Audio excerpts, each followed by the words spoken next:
ये कहानी एक भूतिया जंगल की है। इस पूरे जंगल में कई सारे भूतिया पक्षियों ने अपना कब्जा जमा रखा था। जो कोई इस भूतिया जंगल में प्रवेश करता था, जंगल में मौजूद भूतिया पक्षी उसका वही सर्वनाश कर देते थे। इसलिए कोई भी जीव पक्षी उस भूतिया जंगल के पास भी नहीं जाता था। एक दिन दूर दराज जंगल के कई सारे पक्षी उसी भूतिया जंगल में पिकनिक मनाने के लिए आ जाते हैं, पर वे इस बात से बिल्कुल अनजान थे कि ये जंगल एक शापित भूतिया पक्षियों का जंगल है। अरे ये क्या साथियों, इस जंगल में तो एक भी पक्षी नहीं दिखाई दे रहा है। लगता है यहाँ कोई नहीं आता है। ये तो बहुत ही अच्छी बात है। मुझे ऐसे ही सुनसान इलाके में पिकनिक मनाने का बहुत मजा आता है। हम सारे पक्षी मिलकर इस खाली जंगल में खूब मस्ती करेंगे। मैं कहना चाहता हूँ, हमें आज रात इसी जंगल में पनाह लेनी होगी, क्योंकि अब कुछ ही समय में अंधेरा होने वाला है और हमारा जंगल तो यहाँ से काफी दूर है। इसलिए हम सारे पक्षी आज रात यहीं रुक जाते हैं। हाँ, रात में इस खाली जंगल में रुकने में और भी ज्यादा मजा आएगा। चलिए हम सारे पक्षी अपने सोने की व्यवस्था कर लेते हैं। अगर अंधेरा हो गया तो फिर कुछ दिखाई नहीं देगा। सारे पक्षी जंगल में अपने सोने की व्यवस्था करने लगते हैं। तभी वहाँ मौजूद सारे भूतिया पक्षी उन सभी पक्षियों को देखकर कहते हैं, अरे वाह, आज तो कई सारे पक्षी इस जंगल में आ गए। लगता है आज कई बरसों बाद हमें ताजा ताजा भोजन करने को मिलेगा। हा हा हा हा हा। हा हा हा हा। साथियों, इन पक्षियों को जरा भी भनक नहीं लगनी चाहिए कि यहाँ पर हम सारे भूतिया पक्षी मौजूद हैं, वरना ये सारे पक्षी यहाँ से डर के भाग जाएंगे और हमें अपनी प्यास बुझाने का मौका ही नहीं मिलेगा। हम सही समय देखकर इन सब पक्षियों पर हमला कर देंगे। मैं तो इन सारे पक्षियों का खून पीऊंगा, क्योंकि कई दिनों से मैंने किसी पक्षी का खून नहीं पिया है। मैं तो दबाकर इन पक्षियों का खून पीऊंगा। रात काफी गहरी हो गई थी। तभी सारे पक्षी मिलकर जंगल में एक स्थान पर सोए हुए थे। तभी भूतिया तोता वहां आता है और वो डमरू कौवे को उठाकर अपने साथियों के पास ले आता है। अरे बाप रे बाप, अरे बाप रे बाप, कौन है रे?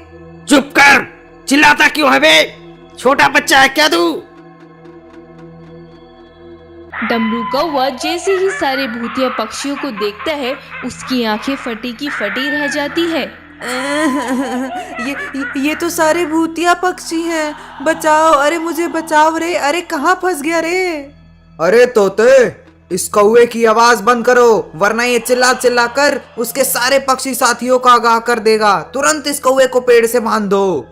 भूतिया तोता डमरू कौवे को वहीं पेड़ पर उल्टा लटका देता है। चलो, एक पक्षी तो हमारे कब्जे में आ गया। अब मैं जाकर दूसरे पक्षी को उठा कर लेकर आता हूँ।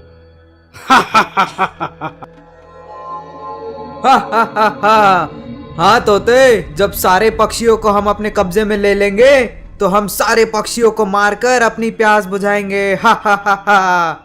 भूतिया तोता फिर से उड़ता हुआ उन पक्षियों के पास जाता है और इस बार वो हरी बाज को अपने साथ पकड़ कर लाता है। अरे अरे अरे, कौन है रे? अरे मुझे छोड़ दो, मुझे कहाँ लेके चले रे? मुझे छोड़ दो प्लीज। तुझे तेरे असली घर पहुंचाने का समय आ चुका है। असली घर? अबे कौन है तू? कौन है रे? मुझे छोड़ दे रे, बचा रे। कोई है रे क्या यहाँ? अरे ये पागल पक्षी मुझे कहाँ लेके जा रहे हैं? अरे छोड़ दे रे, छोड़ दे। भूतिया तोता हरी बाज को अपने भूतिया साथियों के पास लेकर आता है। अरे तोते, ये पक्षी इतना चिल्ला क्यों रहा है? इसकी चोंच को दबा दो। चिल्ला चिल्ला कर पूरा सर दुखा दिया इसने। और इस निठल्लेबाज ने मुझे पूरे रास्ते में परेशान करके रखा था। पूरे रास्ते से इसने चिल्ला चिल्ला कर मेरा दिमाग खा गया। मन तो कर रहा था कि इसके रास्ते में मारकर इसका खेल खत्म कर दूं। अरे ये डमरू कौवा यहाँ उल्टा क्यों लटका हुआ है? तू चिंता ना कर, थोड़े समय बाद तू भी उसी कौवे के बाजू में लटका हुआ होगा। भूतिया तोता हरी बाज को पकड़ता है और डमरू कौवे के बाजू में लटका देता है। अरे कौवे भाई, ये सारे पक्षी कौन है और ये हमें यहाँ क्यों लटका दिया? अरे अरे अरे बाज, ये सारे पक्षी भूतिया पक्षी हैं और ये एक भूतिया जंगल है। इन सारे भूतिया पक्षियों ने हमें पकड़ रखा है और अभी हमें मारकर खा जाएंगे। क्या रे, क्या ये सारे पक्षी भूतिया पक्षी हैं? अरे बाप रे बाप, अब हमारा क्या होगा? इसी तरह वो भूतिया पक्षी सारे पक्षियों को पकड़कर उन्हें पेड़ पर उल्टा लटका देते हैं। सारे पक्षी बहुत ही बुरी तरह से डरे हुए थे। उन्हें कुछ सूझ नहीं रहा था कि वो क्या करें, कैसे इन भूतिया पक्षियों के कब्जे से छूटकर भाग। साथियों, अब इन सारे पक्षियों को खात्मा करने का समय आ चुका है। सबसे पहले मैं एक एक करके इन पक्षियों को काटूंगा, फिर उनका खून पीऊंगा। उसके बाद तुम सब इन सारे पक्षियों को खा जाना। तोते, सबसे पहले इस छिछोरे बाज को काटकर इसका खून पी जाओ, क्योंकि यही एक ऐसा पक्षी है जो सबसे ज्यादा चिल्ला रहा था। तुम सबसे पहले इसे ही मारो। अरे बाप रे बाप, सबसे पहले मेरा ही नंबर लग गया। अरे भूतिया चचा, कम से कम इस मौके पर मेरा नंबर सबसे आखिरी में रख लेते। ऐसा कैसे तेरा नंबर आखिरी में रख दूं? तुझे तो सारे भूतिया पक्षी सबसे पहले मारेंगे और तेरे शरीर को नोच नोच कर खाएंगे। मैं तो इस बाज के पर ही उखाड़ दूंगा। अरे ये सब क्या कहे जा रहे हैं? इन पक्षियों ने मुझे क्या समझ रखा है? एक कहता है कि वो मेरे आंखें नोच डालेगा, एक कहता है कि मेरे पंख उड़ा देगा। अरे इन पक्षियों ने तो मेरा नीलाम ही कर दिया रे। अरे कोई तो होगा रे इस जंगल में, अरे बचाओ रे हमें। सारे पक्षी उल्टे लटके हुए प्रार्थना कर रहे थे। उनके दिल में बेहद डर था। तभी अचानक एक जोरदार तूफान आता है और वो तूफान इतना खतरनाक था कि उसके आते ही जितने भी पक्षी पेड़ पर उल्टे लटके हुए थे वो सब उस पेड़ से छूटकर तूफान के साथ सीधे जंगल के बाहर ही निकल जाते हैं। अरे अरे, ये कहाँ आ गए हम?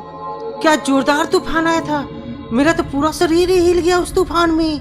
अरे वाह, हम सारे पक्षी तो जंगल के बाहर आ गए हैं। इसका मतलब हम उन सारे भूतिया पक्षियों से बच गए।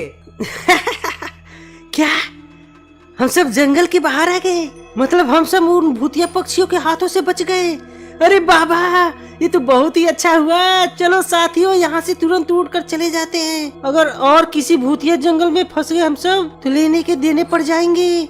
सारे पक्षी उड़कर अपने अपने इलाकों में चले जाते हैं। इसी तरह उन सारे पक्षियों की जान उन भूतिया पक्षियों से बच पाई है और वो सारे भूतिया पक्षी भी उस तूफान में बिखर गए थे।